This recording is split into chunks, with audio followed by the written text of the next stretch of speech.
Karthigai Deepam serial இன்னைக்கான எபிசோடில் என்ன நடக்க போகுதுன்னு பார்க்கலாம் வாங்க. என்னோட ரிவ்யூ பிடிச்சிருந்தா லைக் பண்ணுங்க. சரவணவேல், நானும் ஒரு போலீஸ் இன்ஸ்பெக்டர் தான். இப்போ நான் கேட்ட டீட்டெயில்ஸ் எல்லாம் கிடைக்கும்ல அப்படின்னு கேட்டதுமே நர்ஸ் அப்பவும் அவங்கள நம்பாமல், சார் நீங்கள் எதுவாக இருந்தாலும் சீஃப் டாக்டரை பார்த்து பேசிக்கோங்க அப்படின்னு சொல்லிட்டு போயிடுறாங்க.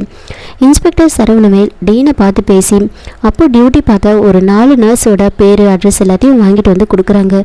கார்த்திக் அதை பார்த்துட்டு, என்ன சார் இதில் 4 நர்ஸோட பேர் மட்டும்தான் இருக்குது அப்படின்னு கேட்க, ஆமாம் கார்த்தி, மொத்தம் 12 பேர், அதில் 8 பேர் இப்போ டியூட்டியில் இருக்காங்க. இந்த 4 பேர் மட்டும் தான் டியூட்டிக்கு வரல.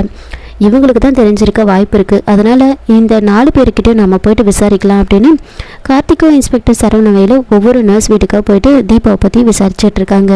இன்னொரு பக்கம் தீபாக்காக மெடிசன் வாங்குறதுக்காக சக்தி வெளியில் வந்திருப்பாங்க. அவங்க மெடிசன் வாங்கிக்கிட்டு வரும்போது கரெக்டாக துங்காவோட ஆளுங்க காரில் வந்து இறங்குறாங்க.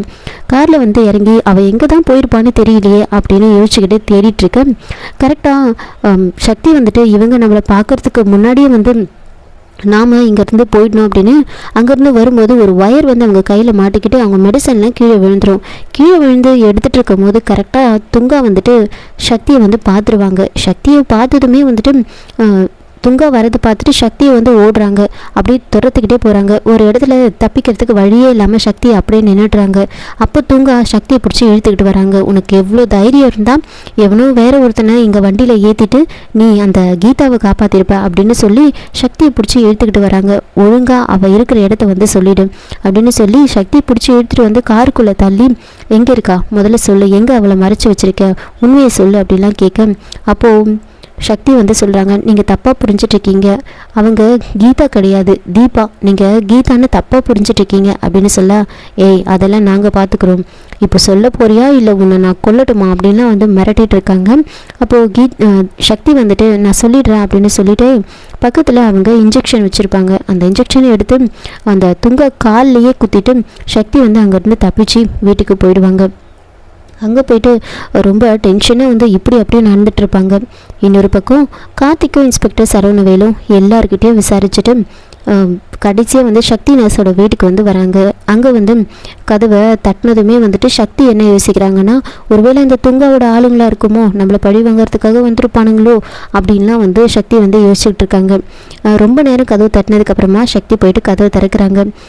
யார் நீங்கள் அப்படின்னு கேட்டதுமே வந்துட்டு உடனே கார்த்திக் வந்து தீபாவோட ஃபோட்டோவை காமிச்சு, இவங்க இன்னைக்கு ஹாஸ்பிட்டலில் அட்மிட் ஆனாங்கல்ல, இவங்களை டிஸ்சார்ஜ் பண்ணி கூட்டிகிட்டு போனதாக சொல்கிறாங்க, இவங்களை பற்றி உங்களுக்கு ஏதாவது தெரியுமா அப்படின்னு கேட்க, உடனே சக்தி வந்து இவங்க என்ன இதெல்லாம் விசாரிக்கிறாங்க, ஒருவேளை இவங்க துங்காவோட ஆளுங்களாக தான் இருப்பாங்கன்னு நினைக்கிறேன், நம்ம உஷாராக இருப்போம் அப்படின்னு யோசிச்சுக்கிட்டு, இல்லை எனக்கு தெரியாது, நான் எனக்கு டியூட்டிக்கே வரல அப்படின்னு சொல்லிடுவாங்க.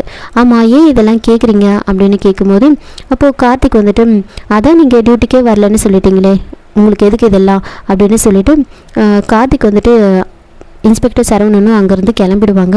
கிளம்புனதுக்கப்புறமா சக்தி யோசிக்கிறாங்க, என்ன இது, நாமளே வந்து துங்காவோட ஆளுங்களாக இருப்பாங்களோ அப்படின்னு நினச்சிக்கிட்டு அவங்கள அனுப்பிட்டோமே, இப்போ நம்ம என்ன பண்ணுறது, இப்போ தீபாவோட சொந்தக்காரங்க யாருன்னு கண்டுபிடிச்சி தீபாவை அவங்கக்கிட்ட கொண்டு போய் சேர்க்கணும், என்ன பண்ணலாம் இப்போ அப்படின்னு யோசிச்சுக்கிட்டு உடனே ஹாஸ்பிட்டலில் இருக்கிற நர்ஸ்க்கு கால் பண்ணி பேசுகிறாங்க.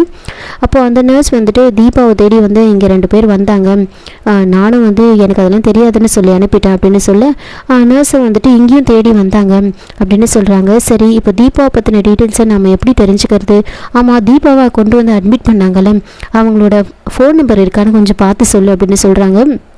ஃபோன் நம்பர் இருக்காது, சரி அட்ரஸாவது இருக்கா பாரு அப்படின்னு கேட்க, கற்பகத்தோட அட்ரஸ் வந்திருக்கும். அந்த அட்ரஸை வந்து சக்தி வந்து நோட் பண்ணிக்கிறாங்க. இன்னொரு பக்கம் கார்த்திகை வந்து இன்ஸ்பெக்டர் சரவணவேல் நீங்கள் வீட்டுக்கு போங்க, நான் வந்து எப்படியாவது விசாரிச்சுட்டு உங்களுக்கு சொல்கிறேன் அப்படின்னு சொல்லுவாங்க. கார்த்திக் வீட்டுக்கு போனதுமே வந்துட்டு தீபாவோட தாலியை கொண்டு போய் கீதா கிட்ட வந்து காமிக்கிறாங்க. அதை பார்த்ததுமே கீதா வந்துட்டு தீபா கிடைச்சிட்டாங்களா அப்படின்னு ரொம்ப சந்தோஷமாக பார்க்க, அப்போ கார்த்திக் வந்துட்டு தீபா இன்னும் கிடைக்கல, ஆனால் கிட்டத்தட்ட கிடைச்ச மாதிரி தான், அவங்க தாலி தான் கிடைச்சிருக்கு அப்படின்னு சொல்கிறாங்க. அப்போது கீதா வந்துட்டு, சார் சீக்கிரம் கண்டுபிடிங்க சார், எனக்கே அவங்கள பார்க்கணுன்னு ரொம்ப ஆர்வமாக இருக்குது அப்படின்னு சொல்ல, அப்போ கார்த்திக் வந்து டக்குன்னு ஆமாம் துங்கான்றது யார் அப்படின்னு கேட்டதுமே கீதா ஷாக் ஆகுறாங்க. இதோட இந்த எபிசோடு வந்து முடிச்சிருக்காங்க. என்னோட ரிவ்யூ பிடிச்சிருந்தா லைக் பண்ணுங்கள், மறக்காமல் சப்ஸ்கிரைப் பண்ணுங்கள். தேங்க்யூ.